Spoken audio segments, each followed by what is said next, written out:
সময় যেটাকে আমি পড়ে শুনেছি। বাংলাদেশ জামাতে ইসলামের ফার্স্ট দাবি শুনি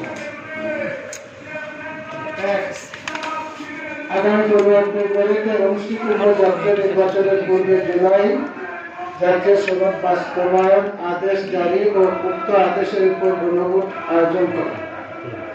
2. আগামী জাতীয় নির্বাচনে উভয় প্রক্রিয়া পদ্ধতি চালু করা। 3. অবাধ সুষ্ঠু বৈধ নির্বাচনের লক্ষ্যে সকলের জন্য লেভেল প্লেইং ফিল্ড নিশ্চিত করা। 4. ফ্যাসিস্ট সরকারের সকল জুলুম নির্যাতন গণহত্যা দুর্নীতির বিচার দৃশ্যমান করা।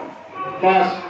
স্বৈরাচারের দূষণ জাতীয় পার্টি ও 14 দলের কার্যক্রম নিষিদ্ধ করা। এই ফার্স্টে জাতীয় সম্মিলিত স্মারক আমরা এই মুহূর্তে আমাদের সুযোগে সম্মানিত ডিসি মহোদয়ের কাছে আমরা হস্তান্তর করছি। প্রধান উপদেষ্টা প্রধান উপদেষ্টা ওনার প্রথমিত সেবা বার্তা দিচ্ছি।